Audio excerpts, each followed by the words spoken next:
नमस्कार, माझं नाव सुनीता सावंत.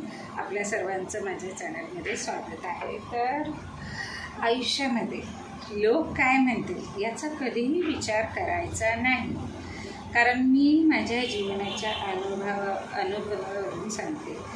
माझं आयुष्य गेलं लोक काय म्हणते या विचारात, आणि मग माझ्याकडे जे काय आहे ते मला कुणालाही काही सांगता आलं नाही, काही देता आलं नाही, काही बोलताच आलं नाही. तर असं होतं, असं असतं. कारण आपण ज्या वातावरणातून लहानचे मोठे झालेलं असतं त्या वातावरणामध्ये आपल्याला हेच शिकवलेलं असतं, आपल्या घरामध्ये आवती होती सगळीकडे. पण आता जीवन खूप फास्ट पद्धतीनं बदलत आहे. आता तुम्ही काय विषय करता, कुठला कंटेंट आहे, तुम्हाला खूप सुस्पष्ट राहावं लागतं. आणि मी जीवनाच्या अनुभवामधूनच हे सगळं असं शिकले आणि बोलते. मध्ये मध्ये मला माझ्या मुलांनीही मदत केली. पण आयुष्यामध्ये तुम्ही ज्या वेळेला खूप असे एकटे का होता, तर त्यावेळेला तुम्हाला सगळं समजत असतं की, आणि मी जाणून बुजून एकटी झाले. याला कारण आहे की आपण ज्या वेळेला आपण समाजामध्ये नातेवाईकांमध्ये वावरत असतो. माझा असा स्वभाव आहे, मी कधीही कुणाकडून अपेक्षा ठेवली नाही, कारण मी खूप हार्डवर्क करून छोट्या छोट्या इंडस्ट्रीमध्ये काम करून, म्हणजे जवळजवळ 35 वर्षापूर्वीचं माझं लव्ह मॅरेज. तर आज मी 35 वर्षांनी आज माझ्या घरात, माझ्या जीवनात कोणाचंही काही, आपण बरेचसं असं ऐकतो. आता विषयाला थोडंसं मी साईडलाईन झाले. तर माझी ती खासियत आहे, कारण मी जात असताना मला मध्ये मध्येही काही सांगावं लागतं. तर आता मी जाते असं, तर आता मी साईडलाईन झाले की बाबा आयुष्यामध्ये सगळे लोक असे म्हणतात की आहे ह्याचं खूप योगदान आहे.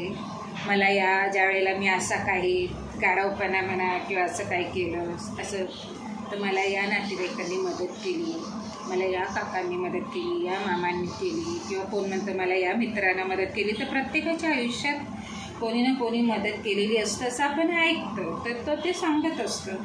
पण मी सांगते की माझ्या आयुष्यात मला, आणि आम्ही ज्या वेळेला असा निर्णय घेतला, अगदी म्हणतात ना पोरखेव, तसं आम्ही केलं सगळं, आणि आम्ही ते सगळं तडीस नेलं. परंतु असं कोणाला कोणामुळे नाही घडलेलं, आम्ही नाही मागितलेही नाही कधी. कारण प्रत्येकजण जे काय करत असतो तो पण काहीतरी स्वतः देत असतो.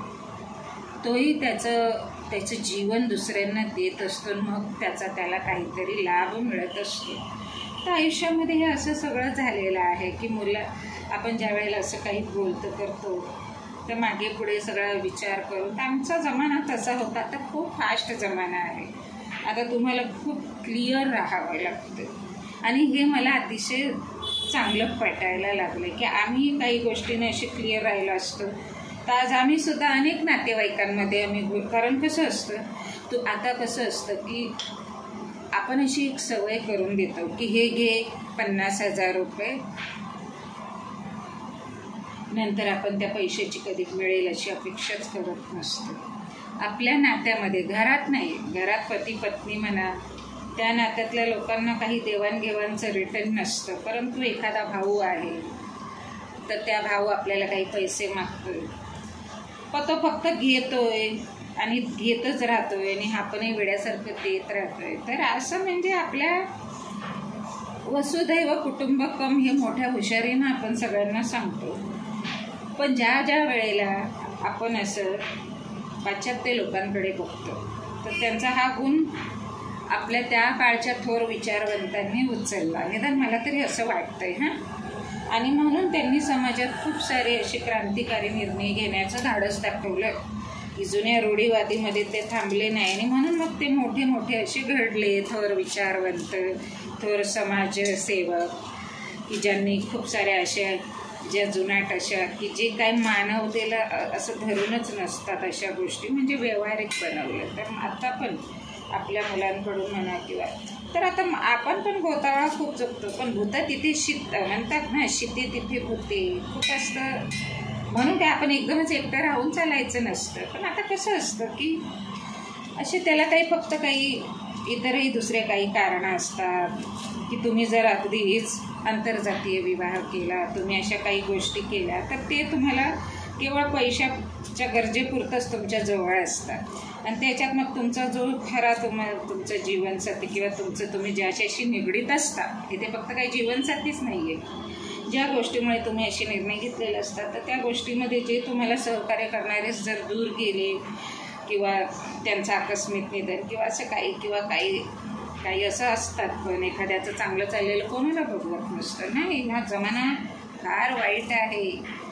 आजकाल कसं झालं आहे की म्हणून सोशल मीडियात राहायचं असेल तर सोशल मीडियामध्ये लोकांना आपला वेळ दिलेला परवडेल, पण अशा फालतू बाकीच्या इतर गोष्टींना इतर लोकांना असं आपलेच लोक आपलं खातील पितील, आपल्यालाच नावं ठेवतील. आणि तर ते खरं आहे, हे मी अनुभवातून सांगते. आणि अपेक्षांचं भारंभार आपण कशाला ओझं घेऊन चालायचं, जीवनात पुढे देत राहायचं. देणाऱ्याचे हात हजारो, तसं नाही तर देणाऱ्याचे एक दिवस हातच घेतात, कांदा डोळ्याला लागते चष्मा लावले तरी. तर असं सगळं हे आहे. त्याच्यासाठी म्हटलं की जीवन नेहमी आपल्या विचारांनी जगावं, आपल्या विचारांनी.